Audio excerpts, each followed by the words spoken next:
Hi అండి. 100 days ఛాలెంజ్లో భాగంగా ఈరోజైతే డే 11 కదా. సో ఫస్ట్ నేను ఎంఎన్ఎంలో ఎంట్రీ అనేది తీసుకున్నాను. మార్నింగ్ ఎగ్జాక్ట్గా ఎప్పుడైతే 5 మినిట్స్ క్యాండిల్ క్రాస్ అయిందో ఆ నెక్స్ట్ క్యాండిల్లో ఎంట్రీ అనేది తీసుకోవడం జరిగింది. బట్ అక్కడి నుంచి కూడా నా స్టాప్ లాస్ రివర్సల్గా హిట్ అయింది. ఎలా అనేది నేను 5 మినిట్స్ టైం ఫ్రేమ్లోకి చేంజ్ చేసి చూపిస్తాను. మనం 5 మినిట్స్ టైం ఫ్రేమ్లోకి చేంజ్ చేసినప్పుడు ఎగ్జాక్ట్గా ఎప్పుడైతే 2698 క్రాస్ అయిందో అక్కడ ఇమీడియట్గా నేను నెక్స్ట్ క్యాండిల్లో ఎంట్రీ అనేది తీసుకున్నాను.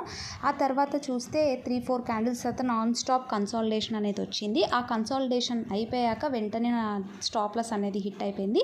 నేను ఓవర్ లాసెస్ అయితే ఏది కూడా ఈరోజు తీసుకోలేదు. సో సడన్గా నా స్టాప్ లాస్ అనేది హిట్ అయిపోయింది ఎంఎన్ఎంలో.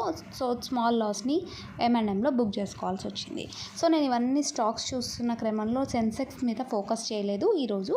సో నెక్స్ట్ నేను షిప్లాలో ఎంట్రీ తీసుకోవడానికి కోసమని 15 మినిట్స్ టైం ఫ్రేమ్లోకి చేంజ్ చేసి చూపిస్తాను.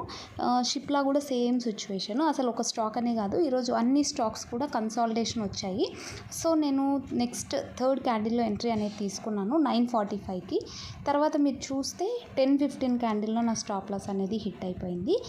సో ఇలా దీంట్లో 600 రూపీస్ లాస్ అనేది బుక్ చేసుకున్నాను. తర్వాత నెక్స్ట్ నేను ఇండ్ బ్యాంక్లో కూడా ఎంట్రీ అనేది తీసుకున్నాను. దాంట్లో కూడా సేమ్ సినారియో. ఎంట్రీ తీసుకున్నాక వెంటనే నా స్టాప్ లాస్ అనేది హిట్ అయిపోయింది. హిట్ అయ్యాక మళ్ళీ మొమెంటం అప్వర్డ్ స్టార్ట్ అయింది. అంటే ఈరోజు ఏమైపోతుందంటే కన్సాలిడేషన్ వస్తుంది, రివర్సల్ కానీ అప్వర్డ్ కానీ మొమెంటం అయితే వస్తూ ఉంది. కొంచెంసేపు స్టక్ అవుతూ ఉన్నాయి.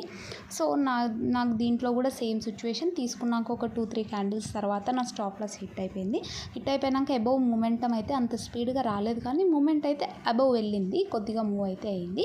తర్వాత బ్యాంక్ నిఫ్టీలో కూడా సేమ్ సినారియో. 9:30 తర్వాత 9:45కి ఎంట్రీ అనేది తీసుకున్నాను.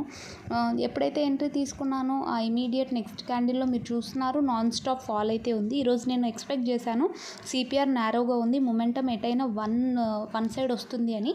సో నేను నెక్స్ట్ క్యాండిల్ 9:45కి అప్పుడు ఎంట్రీ తీసుకుందామని చెప్పి తీసుకున్నాను. ఎప్పుడైతే సిపిఆర్ క్రాస్ అయిందో అక్కడి నుంచి చూస్తే రివర్సల్ వచ్చి 200 రూపీస్ మాత్రమే లాస్ అనేది దీంట్లో బుక్ చేసుకోవడం జరిగింది. అండ్ మళ్ళీ downward entry support S2 break అయ్యాక ఎంట్రీ అనేది తీసుకున్నాను. కానీ ఇక్కడ చూస్తే నాన్ స్టాప్గా ఒకటే రేంజ్ బౌండ్లో ఉండడం వల్ల మనకి ఫ్లక్చువేషన్ వచ్చి మనకి ప్రీమియం అనేది పెరగలేదు, లాస్ అనేది బుక్ చేసుకోవాల్సి వచ్చింది. సో ఇలా ఓవరాల్గా 5 కాల్స్లో లాస్ బుక్ చేసుకున్నాక లాస్ట్ అండ్ ఫైనల్ నేను సెన్సెక్స్లో ఎంట్రీ అనేది తీసుకున్నాను. ఎప్పుడైతే S3 బ్రేక్ చేసిందో ఆ క్యాండిల్లో ఎంట్రీ అనేది తీసుకున్నాను. అండ్ నాకు ఎగ్జాక్ట్గా 145 ఆ మధ్యలో నా టార్గెట్ అనేది హిట్ అయిపోయింది. దీంట్లో మాత్రమే నేను 1500 రూపీస్ ప్రాఫిట్ అనేది బుక్ చేసుకోగలిగాను. ఆఫ్టర్నూన్ సెషన్ వరకు హోల్డ్ చేసినందుకు నాకు ప్రాఫిట్ అనేది బుక్ చేసుకున్నాను. సో ఓవర్గా దీంట్లో కూడా చిన్న టార్గెట్ని ప్లేస్ చేసుకున్నాను. బికాజ్ ప్రీమియం డికే అనేది ఉంటుంది సెన్సెక్స్లో, ఈరోజు ఎక్స్పైరీ కాబట్టి దీంట్లో మాత్రమే నేను 1500 రూపీస్ ప్రాఫిట్ని బుక్ చేసుకోవడం జరిగింది. ఇంకంతే, నేను ఏ కాల్స్ అనేది తీసుకోలేదు.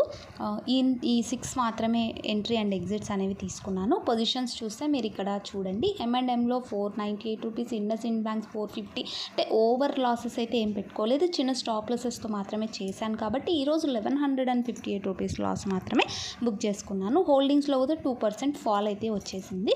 సో చిన్న లాస్తోనే ఈరోజు మనం క్లోజ్ చేస్తున్నాం. Thank you so much.